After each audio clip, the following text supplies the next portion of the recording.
So who are we? What happens when we die? And do we have past lives? Those are my questions I want to talk about today. So I guess I want to share with you guys what happened when I lost my dad and then my mom, because it was pretty amazing. It was pretty amazing for me to experience their passing, and it really taught me a lot, and I learned a lot. So we'll start with my dad. So I knew my dad was dying. He worked in an asbestos plant for 30 years, and I feel like he died of mesothelioma, but they never diagnosed him. They diagnosed him with COPD and put him on painkillers, antidepressants, inhalers, and they didn't take care of him.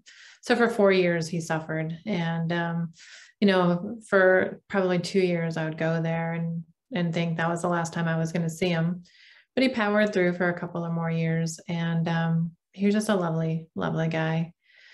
So I would always try to have a talk with him and say, Dad, what happens when we die? He's like, that's it, nothing. You die, you go on the ground. That's the end of it. And I said, well, what if you're wrong? What if I'm right? What if we do go somewhere else when we die?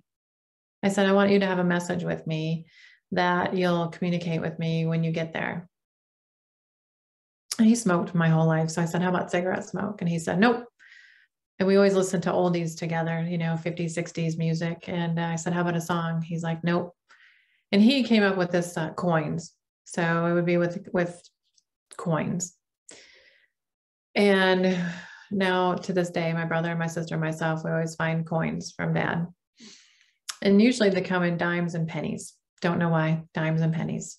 There's got to be some significance. But I remember the last time I saw him was July 2017. And I said, Dad, I'm never going to see you again. This will be the last time I see you on this plane, in this body. He knew it. I knew it. He passed away in September. And so he said he'd communicate with me with coins. So on the day that he passed, it was really cute because I don't think he wanted anybody there with him. So it was like I was laying in bed and my sister said it's almost time. It was at 8 a.m. in Denver, about 10 a.m. in Detroit. And I think my brother and sister went to the bathroom and I got up and I thought, well, I don't know when he's going to do this. And then that was when he went, when we weren't all paying attention to him. And he never liked attention drawn to him anyway. So he was one of these guys that I thought probably wasn't really evolved because he had a 7th grade education. He couldn't spell. He just worked in the factory for 30 years. And if you punched him in the face, he would turn the other cheek and let you punch him again. And a lot of people said, oh, your dad's a sissy, your dad's this, your dad's that. And I believed it because apparently, that's a typecast of how people would act if they were a sissy. Well, once he passed away, I can honestly say he was probably one of the most evolved souls that I've ever known in my entire life. The day he passed away, I felt him over my right shoulder, just smiling and giddy. And he said, you're right. There is more. And I had to work that day. So within 4 hours of him passing, I had to go to work. I had to work at the center and help people heal. I walked in the center and there was a dime and a penny inside the building on the welcome mat. I've never had change or coins in there. People just randomly don't throw stuff on the ground. And then within that week, so many things happened for me, my sister, and my brother. And we were finding a lot of white feathers. I mean, not just, like white feathers, long ones. My mom had been experiencing a lot of white feathers, and we were more or less experiencing the siblings, his children, were experiencing the coins. And I digress. Let me go back to that. So I got to the office and found the coins. And then a couple of days later, I had just gotten a new car because I had gotten in a car accident in November of 2016, and they couldn't fix the car. Finally, I said, you know what? I'm just going to trade this in. It was always clunks and clacks and clitters, and I couldn't deal with the car. I had about 500 miles on it, and I hear clunk, clunk, clunk, clunk, clunk, clunk. I'm like, oh my God, I just got this new car. What is going on? I stop, I look, I thought maybe it was a flat tire or something like that. And, but no,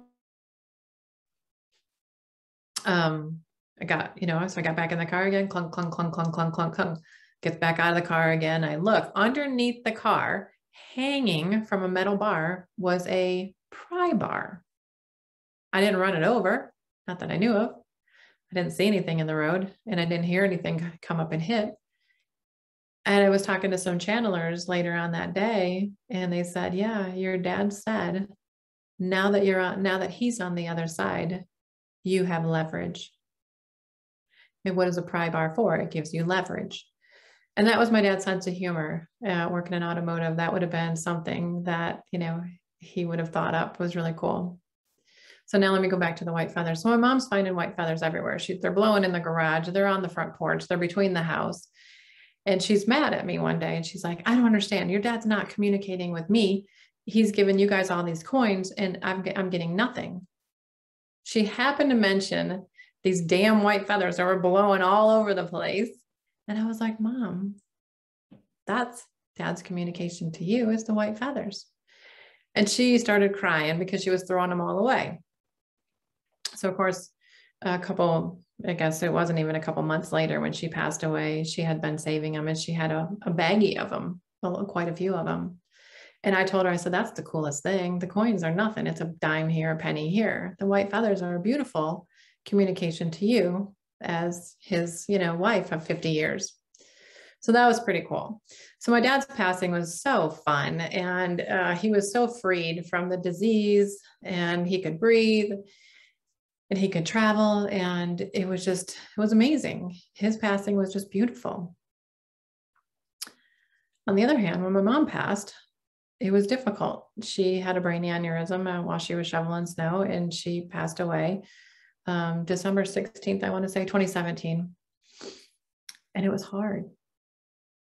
She had a whole different energy about her. She didn't want to die, or she didn't believe that she died. So she had one foot on the earth plane and one foot still on the other side. And then she came to me and said she wants to come back. I said, Mom, that's not how it works. You can't come back now. And I had all kinds of dreams about her being angry. And my dad would be flying and soaring and having a good time. And my mom, it was in an airplane actually. And my mom's pissed off in the back. Just, my dad's like, who cares? Like, life is free. Everything is freedom now. And it was just such a different experience from my dad's gratitude for knowing what he knew. And for my mom, who is still, now it's 4 years, and she still hasn't really moved on. And I think on a lot of ways, she feels like she didn't live her best life. And she feels like, to move on might be, there's going to be some judgment. And I didn't think you could experience that from the other side. I thought once you went on the other side, it was rainbows, butterflies, unicorns, and all that good stuff. For my dad, it was. But for my mom, it's not. It's pretty crazy. Still try to help her. I still try to help her on a daily basis. And she wants to help me so bad. But her vibration was never as high as I've been able to achieve. And doesn't make me better or worse than anybody else. But she gets in the way, trying to help me out. And my dad has just, freed me. And it did feel like freedom when my dad left. There was no more, having to please my dad, please my mom. Was a freedom there. Some people might feel abandoned. I felt the freedom. It's been really interesting. So my dad reincarnated, and I knew when he did, about 8 months into it, he reincarnated into another body. And he told me, I'm going to take on another body. And I told my sister, and she thinks She was thinking at that time I was crazy. She now knows that it is true. And he wanted to do it over again. He wanted to have the experience again. So who are we to know who the homeless person was on the street? Who were they in another lifetime? Maybe they were a king or a rich person, and they were busy all the time, and they had responsibilities and people that they had that answered to them, and they had bills, and they had, 24/7 workload. Maybe they chose to be the homeless person this lifetime. You ever think of that? Maybe that's what they wanted to experience in this lifetime. I asked my dad before he passed, I said, do you have any regrets? And he said, no. And I thought he was crazy because everybody should have regrets, right? You didn't do everything. You didn't be everything. You weren't everything to everybody. And he said, no. And I thought, yeah, he's just a, young soul. He's clueless. That's what I thought about him. It was the furthest thing from the truth. He was the most evolved soul I've ever known. Now that I know him as a soul level on the other side, I told myself I wasn't going to cry in this video. Not going to do it. So it was cool. It was really cool to experience that. Now he wants to try again. I mean, my dad grew up in the Bronx. It was Herman Gardens, Detroit. And I don't think you could get poorer than that. I think he got kicked out of poor people's houses. So his friends have said, they said that, they saw people taking their stuff out of their house. And he said it was like the poor people neighborhood. You didn't get kicked out of there because you were poor. He was poorer than poor. He would tell me he'd eat ketchup sandwiches. And he went into, like a little kid, jail, bad boy's house, because he would steal things to help to feed his little brother and his mom. So yeah, he had a rough life. So he's going to do it again. I don't know what he's going to do this time, but he's going to do something else. So it was cool. But he said he had no regrets. He said he was very proud of his 3 kids that, that we grew up to be pretty good people. And he knew my mom was going to be okay. I'm sure he didn't know, or maybe he did know that she was going to pass soon after him. But he got her all set up and, worked 30 years in the factory, and they did really well with my mom's, frugalness, savings and coupons for some people. And that's how I was raised, very humbly. And my dad always said, no matter if you're the trash guy or if you're a CEO of a company, you do your job to the best of your ability. If you're scraping gum, I remember this was the thing. If you scrape gum off the sidewalk, he said, scrape the gum off the sidewalk the best that you can. So who are we? Who's Gail Lynn? Some people say, well, you're the harmonic egg inventor. You're an author of a book. No, I'm not. That's not who I am. Today, I was on the job site looking at, my new house being built and hanging out with my horse and no makeup, my Sunday clothes. That's who I was today. I don't know who I'll be tomorrow. Tomorrow, I might be the big boss lady. Maybe I'll be the girlfriend. I was also a sister today. And I was a niece today. I'm telling you, I'm not going to cry. So who are we? I mean, in my past, I can be a motorcycle babe.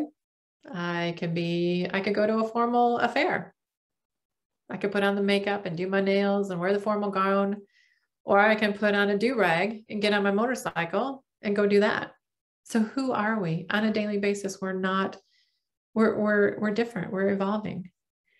And so we have these kids nowadays who want to be referred to as they, thems, and that's okay, because they are everything on any day. And I think we're confusing them by not letting them be who they are every day. Right? When I was a kid, My grandma's, I guess they were my great aunts. They used to say, look at me and say, how's your son doing? To my mom. Because I was a little tomboy. Played with Star Wars figures, played baseball, played softball for 37 years, 30 years, maybe 30, no, about 30 years. And I identified myself as a softball player, as a tomboy, right? We all do it. Over the years, I've been a wife, I've been an ex-wife a couple times. People identify me, oh, what's your zodiac sign? Well, I'm a Scorpio, but I'm not a Scorpio. Tomorrow I might be a Gemini, and then the next day might be a Capricorn, right? It's about balance. It's about getting to know who you are, finding that balance and having fun. You don't have to be a wife or a husband. You don't have to be a sister or a niece or a nephew or a brother. You can be anything you want to be. So I think these kids that are growing up now are brilliant. And we're not letting them be everything at all times, which they can be. We got to really think about that. These kids are our leaders of the next generation. It's pretty cool. So I think I covered past life stuff. So if you're the homeless guy, and maybe you were a king in the last lifetime, maybe you wanted to experience that. And we have no right to judge the decisions that people make and who they want to be in this lifetime. We need to embrace them. We need to support them, and we need to love them. We need to love ourselves first, because you can't love someone else unless you love yourself first. Put yourself first. It's not selfish. Get it?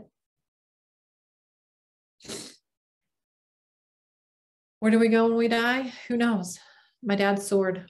My dad went off and did a bunch of things for 8 months. And then now he's in another body. He's trying it again. And I think I might try it again too. But I think the next time I try it, I don't want to start working when I'm 14 years old and at 51 years old, 51 this month. I don't want to be working 24/7. I feel like I work all the time, but I'm here on this planet this time to serve all of you, to bring through a technology that's going to help you to talk to your higher self, to get to know who you are on a soul level. That's what the harmonic egg's about. It's about you getting to know who you are, releasing all that trauma, releasing all that stuff that's keeping you as a brother, a husband, a wife, a sister, an employee, a boss, a biker babe, whatever it is, because you're all of it. You can be all of it. So that's what I'm here for this time. Next time, I think I want to chill a little bit. I think maybe I'll just be a rancher, grow my own crops and, hunt for my own food. But we judge people like that. We're like, oh, well, they don't want to be part of society. Well, maybe they had a life where they were a big part of the society before, and they don't want to be this time. Who are we to judge? Who are we to say who they need to be in this lifetime? Right? So those are my little Sunday thoughts for you guys. I hope you enjoy. I hope it gives you something to think about. And I had an astrology reading recently that really kind of has spiraled into this, because she said, well, you have a Scorpio sun and a Libra moon. And she said, but you're really Gemini Cancer. And I'm like, wait, what? And then I realized you are not your seed assignment. And I wanted to write a book a long time ago, and that was the title of it. You are not your seed assignment. And this is my video of you being not your seed assignment. You're much more than that. Think about it. Enjoy. I love you all.